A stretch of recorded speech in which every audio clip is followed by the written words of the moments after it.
In the period from late April through early May 1943, within an olive orchard close to Tunis in Tunisia, North Africa, Allied scouting teams uncovered what would subsequently be dubbed by intel specialists as the greatest informational jackpot of the entire North African offensive. Tiger 712 lay deserted, undamaged, and fully operational. This enormous German behemoth of a heavy tank rested quietly amid twisted olive branches, its 88mm cannon frozen in place. The operators had escaped without sabotaging their machine. No explosive devices were rigged. Amid the turmoil of utter armed forces breakdown, the Germans had abandoned their most dreaded asset for the Allies to seize entirely. The insights gained from examining this 60-ton iron colossus would turn out to be worth far more than knocking out a dozen Tigers amid fighting. Additional Tigers joined in December and January, gradually expanding the unit's active fleet to 20 machines. The Tiger's fame had already spread by the time it hit Tunisia. On the Eastern Front, Soviet troops had clashed with these giants in January 1943 around Leningrad. Accounts from the Red Army portrayed machines capable of obliterating T-34 medium tanks from over 2,000 meters away, equipped with the renowned 88mm cannon adapted from Germany's potent anti-aircraft piece for tank-busting duties. This weapon could punch through the front plating of any Allied tank at distances where countershots were out of reach. U.S. troops got their initial briefings on German super-heavy tanks in early February 1943, courtesy of British channels. The details struck many soldiers, used to battling Panzer III and Panzer IV mediums, as overblown. Intel overviews painted a picture of a beast tipping the scales at more than 55 tons, boasting 100mm frontal shielding and armed with a cannon that could wipe out Allied armor from beyond 2 kilometers. Plenty of American tank operators brushed off these accounts as British hype or enemy spin. In truth, the actual capabilities surpassed the alerts. On February 14, 1943, German units initiated Operation Frühlingswind, hitting U.S. lines at Faid Pass in Tunisia's heartland. Parts of the 21st Panzer Division, bolstered by Tigers from Heavy Panzer Battalion 501, assaulted Combat Command A of the U.S. 1st Armored Division. The clash at Spitla on February 14th and 15th showcased the Tigers' dominance without question.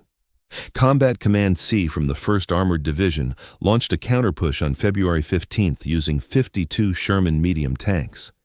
The Germans had set up anti-tank artillery in a textbook trap, with Tigers providing backup from extended positions. Tigers, by contrast, could strike potently from 2,000 meters with little fear of frontal retaliation. The emotional toll on U.S. tank operators was profound. Military doctors recorded instances of what they labeled Tiger phobia in crews that had faced the German heavies. Simply hearing of Tigers operating nearby prompted American outfits to demand aerial strikes and shelling barrages prior to moving forward. This mental strain amplified the Tiger's operational worth well beyond its limited quantity. Come March 1943, specialized instructional resources were crafted to tackle the Tiger phobia head-on. Among U.S. armored divisions, the Tiger tank generated considerable concern. Reports from intelligence briefings highlighted that these beasts showed up in small quantities, had exploitable weaknesses, and that smart strategies could offset their strengths.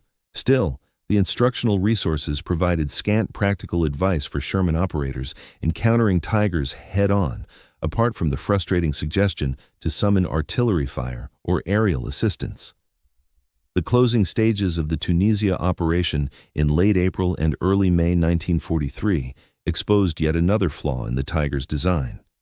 Issues like mechanical failures, lack of replacement components, and disruptions in fuel delivery left more of them sidelined than enemy attacks took out. The elite SP's Abtur 501 had deployed to Tunisia with 20 Tigers and 16 Panzer III auxiliaries. By April's end, just a few were still running. The others lay ditched or sabotaged by their operators amid the crumbling Wehrmacht defenses.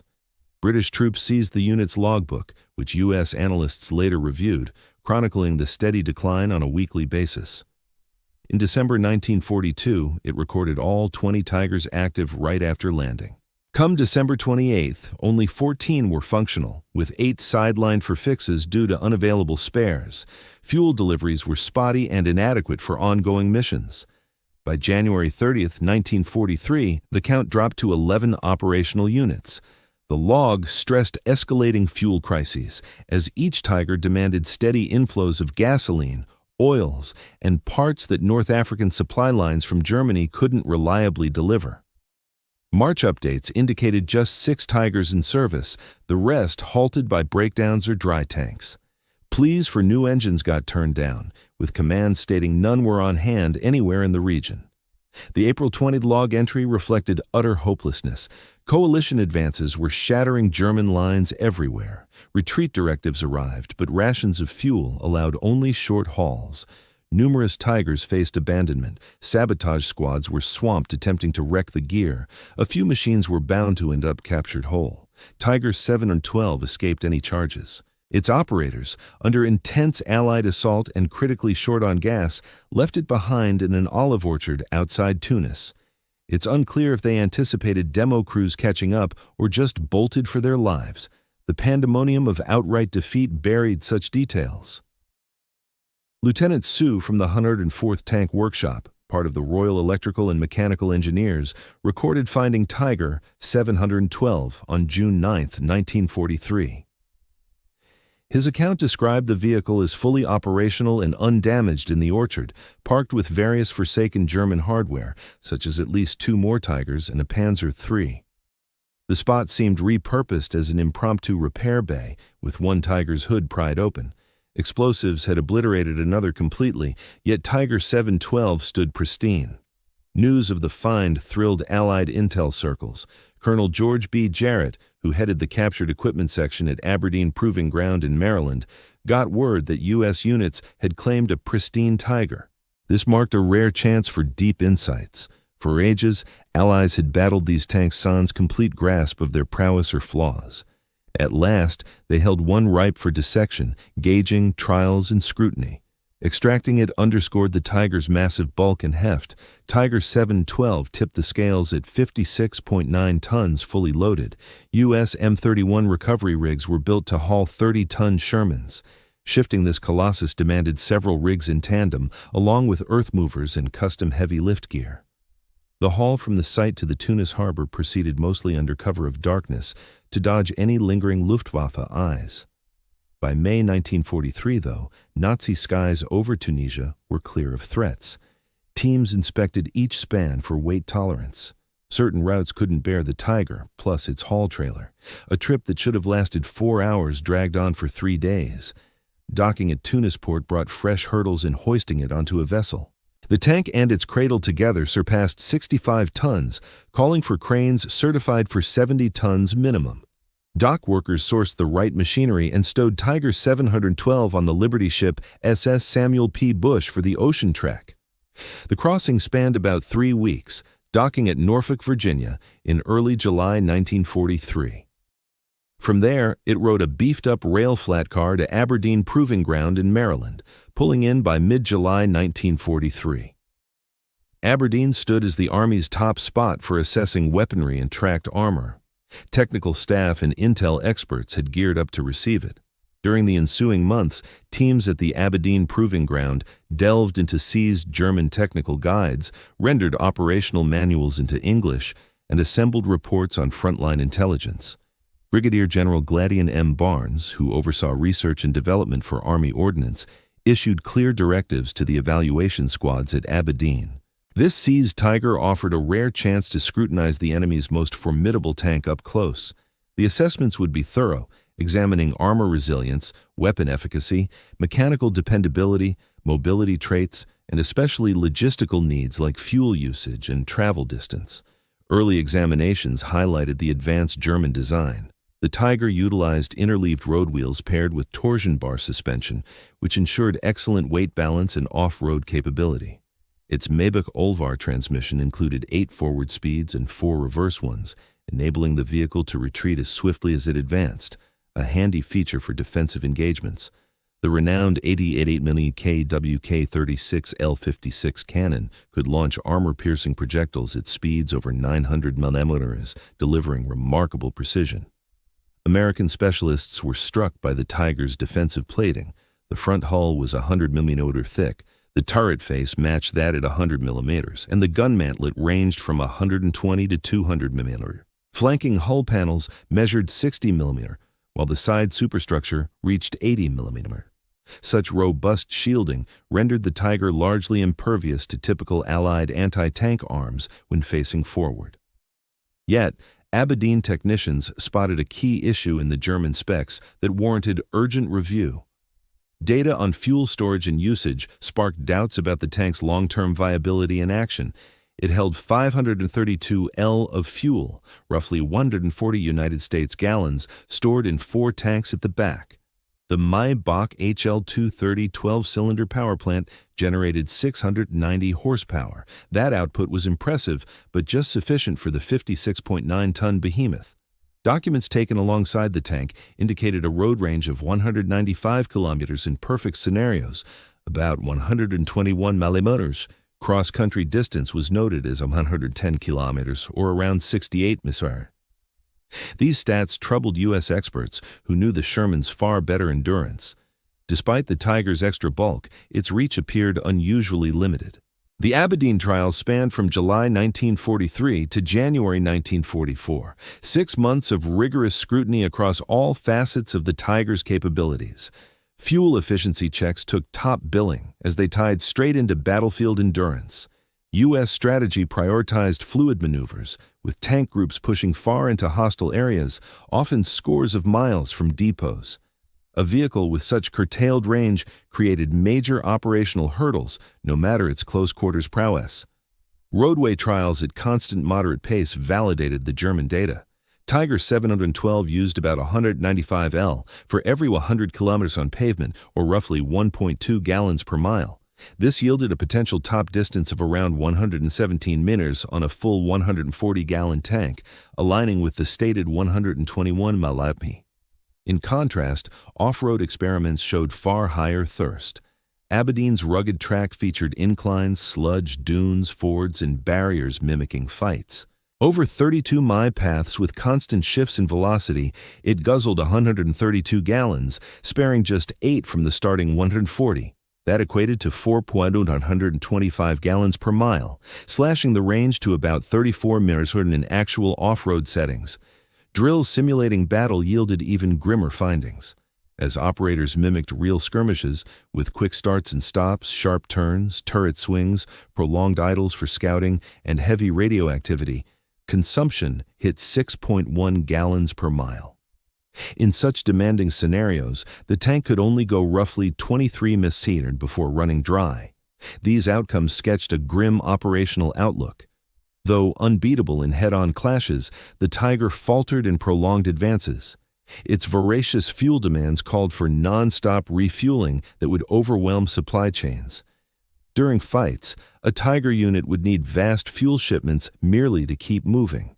Aberdeen analysts tallied the supply strain. Every Tiger in sustained combat burned through some more than 500 to 2,000 gallons of fuel each week. For a 20-tank battalion, that meant 30,000 to 40,000 gallons weekly for the heavies alone, excluding needs for escorts, half-tracks, haulers, scouts, and gear vital to the group's function. By way of contrast, U.S. analysts gathered data on fuel needs for Sherman units. Deployed formations. A standard U.S. armored battalion equipped with 53 Sherman vehicles demanded around 65,000 gallons of fuel each week, encompassing every vehicle in the unit. In contrast, German battalions featuring just 20 Tiger tanks needed almost the same amount of petroleum for fewer than half as many armored vehicles. Factoring in their support transports, these German heavy tank groups actually used more overall fuel than their American medium tank counterparts, even though they deployed under 40% of the tanks. In October 1943, Colonel Barnes gathered the Aberdeen evaluation results into secret briefing documents, which were sent to every Army armored division. These documents highlighted the Tiger's impressive battlefield strengths, such as armor shielding that outmatched all Allied designs and a primary gun capable of striking targets over 2,000 meters away. Yet, a key weakness emerged clearly. High fuel usage restricted their travel distance to about 120 miles on perfect roads, dropping to 30 to 40 miles in actual fighting scenarios. Without a steady flow of fuel from German supply chains, Tigers risked becoming stranded. Stranded Tigers posed no threat in battle. The briefing suggested disrupting adversary fuel routes as a smart way to counter Tiger dangers. Analysts matched the Aberdeen information against seized German logistics papers, uncovering the immense challenges Germany faced in keeping Tigers fueled. Results indicated that in 1943 and 1944, German supply systems struggled to meet Tiger demands, even in optimal setups. As Allied aircraft relentlessly targeted German convoys, fuel deficits were bound to undermine Tiger performance. The Tiger's thirst for fuel accounted for puzzling behaviors that Allied spies had noted all through 1943. German heavy tank units seldom ventured beyond 30-40 km from fixed depots. Tigers shunned long marches whenever feasible. They often held fixed guard roles instead of chasing routed foes. This stemmed not just from strategy but from the harsh limits of their range. Diaries seized from German forces across various theaters backed up these insights. The log of Heavy SS Panzer Battalion 101 in Normandy during summer 1944 recorded repeated fuel crises. On July 8, it noted strong results in fighting, knocking out 16 Shermans and 3 Cromwells while losing only 1 Tiger to breakdown. Still, reserves ran dry after 4 hours of action. The group remained stuck, waiting for tankers as Allies pulled back. No chase was feasible owing to empty tanks. The July 20th note mentioned a 40% cut in fuel rations with mandates to ration tightly. Tigers were confined to defense, barred from attacks until supplies rebounded. It bemoaned how Europe's finest tanks idled due to lack of petrol. On August 6th, the record described abandoning 3 Tigers amid retreat from Falay's pocket. Each was operational mechanically, but tanks stood empty with no fuel to shift them. Explosives were set, though crews doubted if they blew properly. The men fled on foot. British spies passed uncaptured files revealing similar issues elsewhere. Logs from Heavy Panzer Battalion 503 in Italy detailed Tigers halted time and again by shortages. 5th SS Panzer Division wicking files from the East Front echoed the tale of potent firepower hobbled by fuel failings. Wherever Tigers appeared, deficits curbed their impact. By November 1943, U.S. intelligence issued combat tips drawn from Aberdeen data to every frontline outfit. The tips urged steering clear of head-on clashes with Tigers if avoidable. Rather, shift positions to make Tigers relocate. Every kilometer a Tiger travels drains precious fuel stocks. Prolonged shifts deplete their reserves swiftly. Stuck Tigers could then be skirted or hit with guns and planes, avoiding risky tank duels. Late 1943 training videos wove in these fuel insights. A short called Grasping German Heavy Armor laid out how Tigers guzzled roughly 3 to 6 gallons per mile, varying by ground and fight demands. Shermans used under 1 gallon per mile in typical cases. Thus, U.S. tanks could range 5 or 6 times as far on the same amount. Operators learned to exploit speed by luring Tigers into pursuits that scorched German stocks, then attacking once Tigers lost mobility. The summer 1944 Normandy push confirmed the Aberdeen conclusions. As Allied troops surged from landing zones in July and August, German panzer groups discovered they could not carry out German panzer units, faced severe limitations in their mobility, with heavy tank battalions featuring Tigers and Panthers left stranded not due to combat losses, but because of depleted fuel reserves. U.S. armored forces pushed forward 130 miles over 7 days amid the breakout phase. Even fully fueled, Tigers struggled to keep pace with such rapid maneuvers. Their effective battlefield range spanned only 30 to 40 miles, allowing them scant ability to shift between strongholds, let alone execute fluid operations spanning vast areas. The freeing of France during August and September 1944 offered stark proof of the Tigers' fuel woes. Scout teams discovered numerous forsaken tigers and panthers scattered along the paths of German withdrawal. The majority displayed minimal signs of enemy action.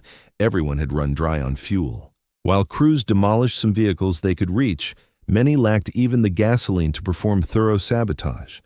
Tanks still functional were often ditched outright as supplies vanished.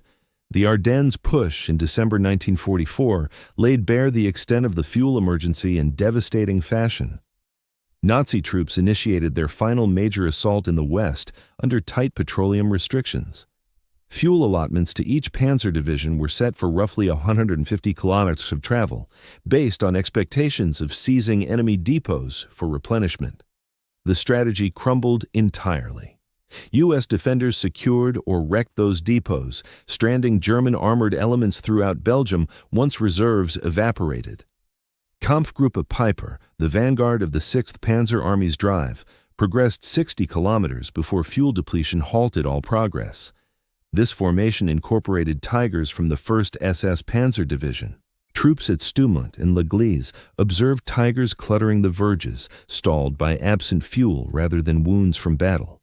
Major Hal D. McCloy, a U.S. officer taken by Kampfgruppe Peiper and who subsequently fled, recounted how German commanders candidly addressed their fuel plight. They urgently required the seizure of American storage sites. With those sites defended successfully, the Axis attack disintegrated. McCloy saw Tiger operators desperately draining gasoline from wrecked machines in a bid to mobilize a few more. The shortage gripped every aspect of operations without mercy. Post-war analysis of seized German documents showed that petroleum deficits shaped planning from 1943 forward. A single Tiger gulped down about 300,000 gallons of fuel across its typical lifespan. That volume alone might have sustained 7 Panthers or 18 Panzer IV. The Reich prioritized raw power in focused units over broader versatility, incurring the heavy cost of immobility as resources thinned. In March 1945, the U.S. Army Ordnance Department's closing evaluation affirmed that the Tiger Befpart heavy tank excelled in one-on-one engagements through superior engineering, yet faltered disastrously in terms of supply endurance. At roughly 1.2 to 2 gallons per mile on highways, surging to 3 to 6 gallons per mile in action, it proved impossible to maintain over prolonged fights. German factories could manufacture these behemoths, and their crews boasted expert drivers, yet logistics failed to deliver sufficient fuel, particularly amid relentless Allied bombing of transport routes. Following victory, interrogations of detained Nazi tank creators and technicians yielded key insights. Engineers at Henschel, the firm behind the Tiger, confessed that efficiency worries emerged early in development, but were dismissed in favor of demands for thick plating and heavy guns. Erwin Aders, a top figure at Henschel, informed Allied questioners in May 1945 that projections during prototyping pegged the Tiger's road range at around 120 kilometers, far shorter amid hostilities. Officials in vehicle acquisition noted this drawback yet pushed ahead, convinced the tank's battlefield dominance would secure swift triumphs prior to fuel constraints biting hard. Events demonstrated otherwise. Dr. Ferdinand Porsche, whose rival Tiger prototype lost out to Henschel's, offered accounts highlighting that both entries suffered from prodigious thirst. His variant relied on a gas-electric system, even more wasteful than Henschel's conventional setup. Designers recognized early that no 55 to 60-ton Colossus could manage reasonable mileage using 1942-era tech. Still, top brass insisted on unmatched protection and armament, heedless of the supply chain fallout. What emerged was a machine supreme in isolated clashes but incapable of prolonged warfare. In post-war curricula, the Tiger's voracious appetite served as a key lesson.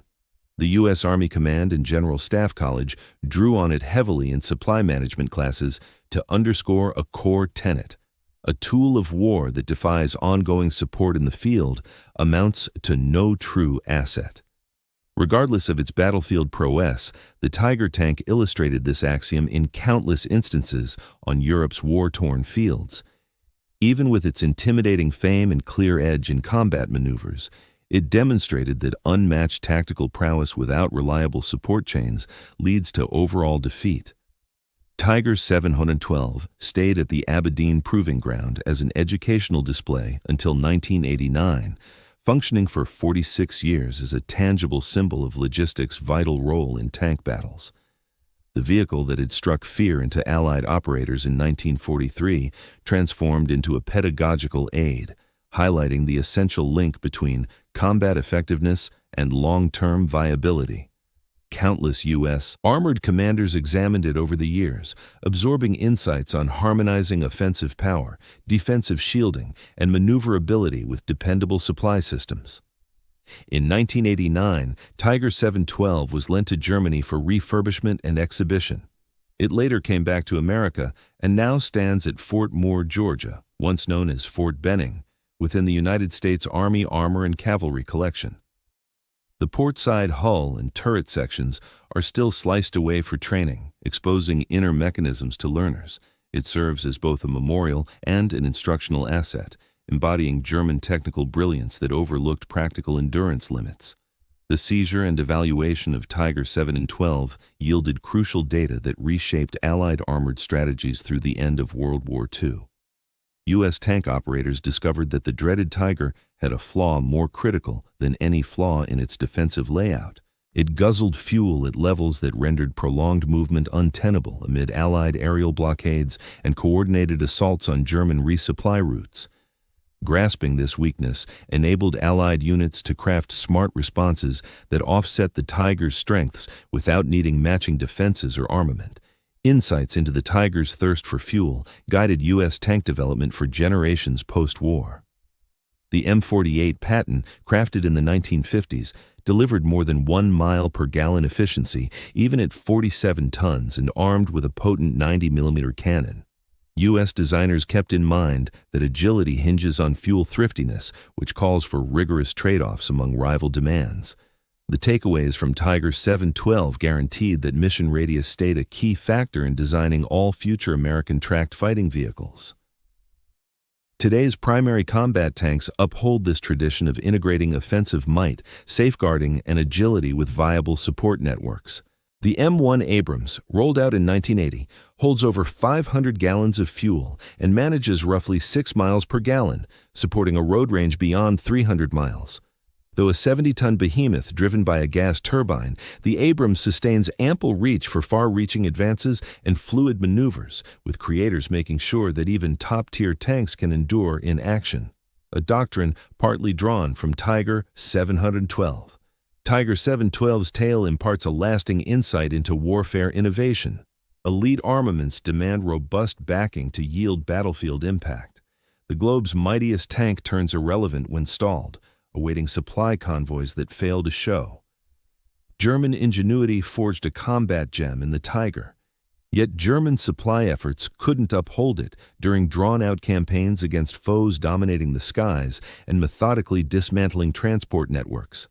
Allied troops capitalized on this Achilles heel with merciless precision. The ultimate verdict comes from Colonel George B. Jarrett, who oversaw the review of all seized German gear during and beyond the conflict. Penned in June 1945, his concluding report summed up 3 years of trials and scrutiny. The German Tiger tank delivered on every tactical vow from its creators. It offered unmatched shielding, ruinous long-distance punch, and top-notch occupant safety. Yet it faltered on the grand scale by breaching a core tenet of arms. Every armament must endure in drawn-out fights. The Tiger's insatiable fuel needs, intricate mechanics, and immense support burdens rendered it unviable in sustained conflict. Germany assembled forces reliant on gear it couldn't properly back up. The Tiger captures this shortfall impeccably. Dazzling combat skill can't surmount deficient overall support. The Tiger validated this reality in myriad scorched and forsaken wrecks strewn from Tunisia to Berlin.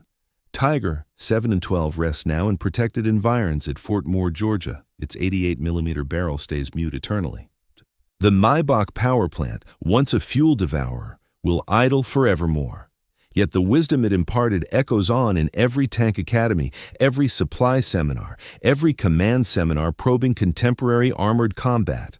The core tenets endure, enduring, and broad-reaching. The armored vehicle that struck fear into Allied soldiers during 1943 evolved into the instructor that molded contemporary tank strategies, not via its impressive advantages, but via its most glaring flaw. The Tiger excelled at controlling individual engagements with unmatched armament and defenses. Yet it failed to access remote theaters, couldn't maintain prolonged missions away from depots, and couldn't endure the deliberate shortages of petroleum that Allied aerial dominance and supply line assaults imposed on the Wehrmacht. A vehicle limited to just 120 miles on a complete load in perfect scenarios, dropping to 30 miles amid fighting, proves incapable of prevailing in conflicts engulfing vast landmasses. The Reich absorbed this truth amid countless deserted Tigers stretching from North Africa to Normandy, the Ardennes, and ultimately Berlin. The United States absorbed it via thorough evaluations of Tiger 712, forging a mechanized army that valued endurance in the field as much as battlefield prowess. Within motorized combat, the faction able to persist over vast expanses and durations emerges victorious. The Tiger overlooked this core tenet. The annals of time offered no pardon for the lapse. Seizing and examining Tiger 712 guaranteed that the Allies fully grasped how raw firepower amounts to zilch, absent the gasoline to arrive at the front. Defensive plating signifies nothing without the agility to capitalize on victories. Even the finest armored machine on Earth holds no value without the supply network to support it through drawn-out offensives in adversary lands besieged by foe aviation. Tiger 712 endures now as both relic and mentor. Relic to Teutonic inventive zeal that outpaced supply feasibility and long-term viability. Mentor to the lasting axiom that conflict demands viable integrated designs beyond just elite armaments. The mightiest tool turns into a costly stationary exhibit when it can't advance to the subsequent clash. The Tiger vehicle demonstrated that truth conclusively and persistently throughout Europe's war zones. The Yanks who seized and scrutinized it internalized that truth wholly, weaving it into their guidelines. Today's tank units recall that truth without fail. The 60-ton iron monster that formerly haunted the fields now imparts wisdom silently within a Georgia exhibit hall. Its paramount legacy in martial chronicles wasn't the rival vehicles it vanquished in battle, but the insight it imparted on the vital link between battlefield superiority and overarching endurance. Within that contradiction rests the full tale of Tiger 712, the deadliest armored unit globally, in the end overcome not by better rival gear, but by its voracious thirst for fuel that the German supply chain could scarcely quench. Bye.